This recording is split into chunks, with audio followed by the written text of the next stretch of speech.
أعوذ بالله من الشيطان الرجيم.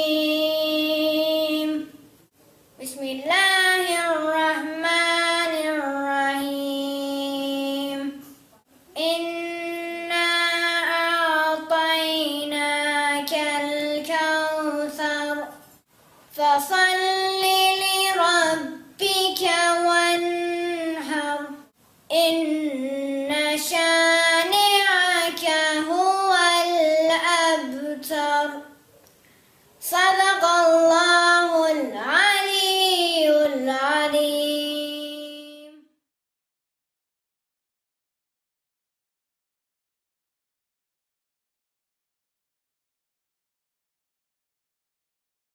I remember the Prophet and his family, and the things that the Prophet did and the struggles that he took to become the Prophet and lead all these people in this way. When I hear Hazrate Zahra's name, I feel like trying to defend something, trying to defend your religion, like always doing the good thing and like risking your life for the right thing. I kind of remember the Prophet and Imam Ali and Imam Hassan because they were all a big group, a family. When I think about Hazrat Zahra, I think about Prophet Muhammad because he was her father. The first thing that I think about Hazrat Zahra is about the Imams and how she sacrificed like all of her life for Islam, how she dedicated her life to Islam. I think about Prophet Muhammad and all the struggle he had, and the people didn't believe that he was God's messenger, and people bothered him a lot and all. When I hear Hazrat Zahra's name, I think of a woman in Islam who was pious and truthful and helped a lot of people.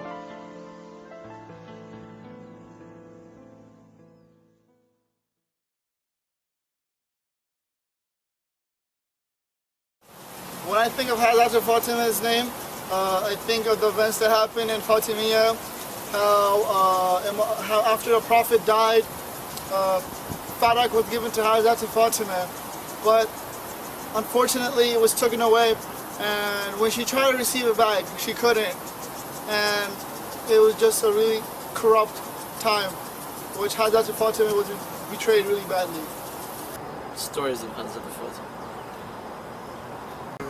When I think of Hazrat Fatemeh Zahra, I think of like how women truly did have a say in it, and she was living proof of that. She showed that hey, men aren't like the dominant gender, or they don't have the final say in everything. And I mean, it's amazing to me seeing like how much of an influence she had as a woman. Well, I think about how she was the best of all women and how she's the best role model, not just for women, but also for men. And how gracious, pious, caring, and how much she would promote equality. And promoting equality is one of the most important things in Islam, especially in between like children, how she was very, very, like she treated her children equal.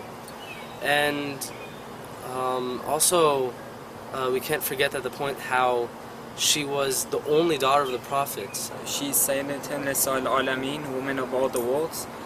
I also think about how much patience she had, so that she had to go through all that hardship, but she still persevered to the very end. So, yeah, and she's a role model for all women in the world. When I think of Hazrat Fatemeh Zahra, I think of the greatest woman that ever lived in the world. Fearless. Strength. Dedication. Amazing. She's a role model for mankind. Caring.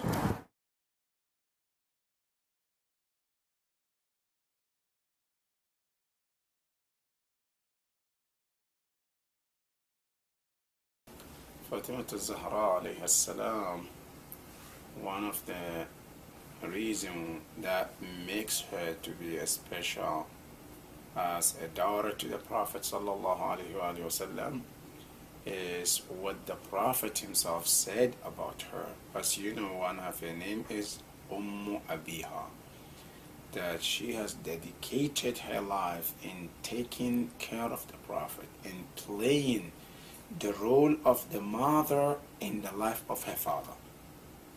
That the role that the mother of Prophet supposed to play when the Prophet was born, and she died very quick. So Zahra alayhi salam, she took that place, and that is why she's known as Abiha. That is one of the things that makes her special in that regards. But what made her special as a wife is also to be a wife of a person like Imam Ali alayhi salam, who was known as number one person after the Holy Prophet. That the Holy Prophet sallallahu alaihi wasallam always mentioned they are the sole partners that Allah ever created to be for one another. Even the Prophet, when you look at them, there is no hadith that Allah ever said that we created this woman solely for this person or this person for this special woman. No. But Zahra alayhi salam, she is the only woman that the hadith mentioned that Allah created her just for Imam Ali alayhi salam and created Imam Ali for her as well. So that is what makes her special in that part. But what makes her also to be as special as a mother is that of being a mother of Imam Hassan and Hussein alayhim salam. That also is a very, very big honor that Allah subhanahu wa ta'ala has given to her, that not only she was the mother of Imam, she's the mother of two Imams. We in the history, we don't have that. Allah subhanahu wa ta'ala has given any mother that priority to carry two Imams at the same time. When you come to Imam Ali, he was the only Imam that his mother carried. You come to Imam Zayn al-Abidin, he was the only Imam that his mother carried. All the Imams. But Allah gave Zahra alayhi salam that privilege that she carried two Imams at the same time. So she is the mother of these two personalities, and that made her to be a great mother in that sense. آمده آن کس که سینه‌اش بهشت احمد بود، گل همیشه بهاری باغ محمد بود، گل همیشه بهاری باغ محمد بود. آمده آن کس که سینه‌اش بهشت احمد بود، گل همیشه بهاری باغ محمد بود، گل همیشه بهاری باغ محمد بود. نور جلی یار علی هستی حیدر آمد، نور جلی یار علی هستی حیدر آمد. ماه عالمین آمد، مادر حسین آمد، ماه عالمین آمد، مادر حسین آمد.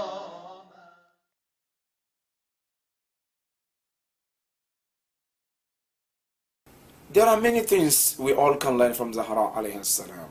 And that is one thing that I want to emphasize. Number one, that for men and women, usually especially people like me and you who live in this part of the world, we always try to make an excuse that it's very hard to be a religious in this part of the world. There's a lot of bad things, there's a lot of challenges.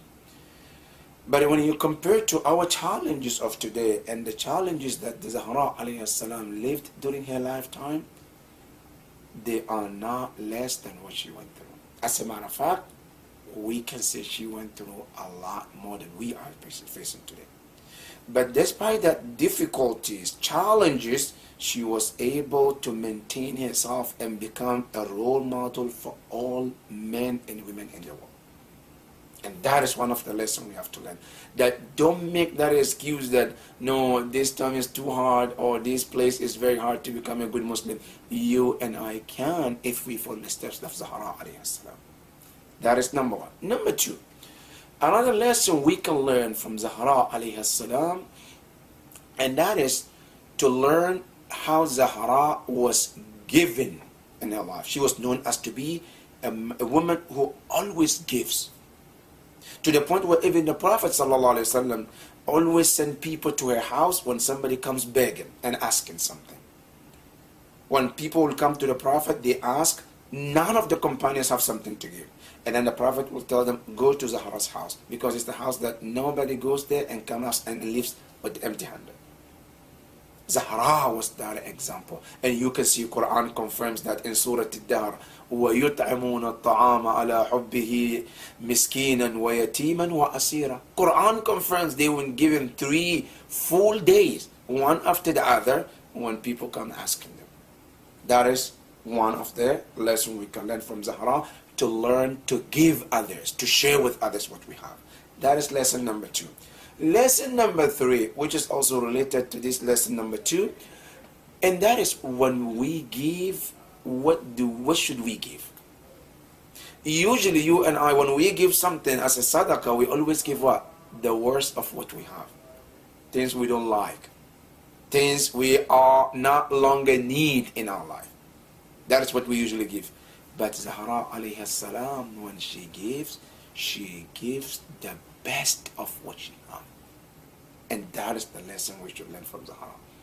That always when you give somebody something, don't give things that you are not longer needing, you are not longer going to use them. That is the reason why you're giving. Because Zahra alayhi salam, she set this standard that anytime somebody comes asking something, she always gave the best of what she had.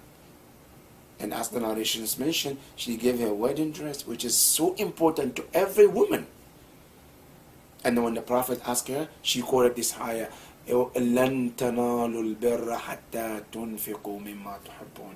You cannot get good from Allah unless you give the best of what you have. That is another lesson that we can also learn from Zahra alayhi salam. That is lesson number 3. Lesson number 4 is also to learn to make dua for others from Zahra alayhi salam. Usually, most of us, including many mu'mineen, when we make dua, we always remember ourselves and our families, forgetting other people. And you can see that even Maryam, Asiya bint Muzahim in the Quran, when she makes dua, even though it's not a bad thing, but she was mentioning herself, Rabbi ibn li indaka baytan. Allah build for me a house at your side. وَنَجِّنِي, protect me min al-qawm al-zalimin. وَنَجِّنِي min Fir'aun. All her question was about herself, nothing about anybody else. But when you come to Zahra alayhi salam, when she makes dua, herself is not in the picture. Who she makes dua for? She will make dua for everyone.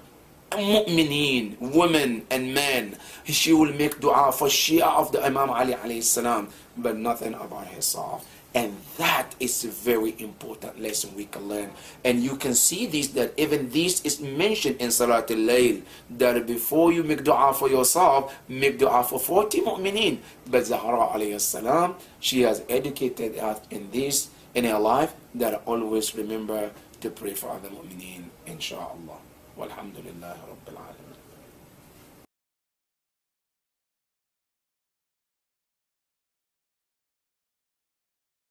You could give her flowers or even more special things, but usually I give flowers or I make stuff for her, like little frames of our pictures in it.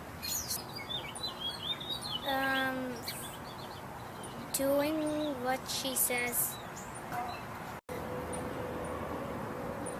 A card or just something that makes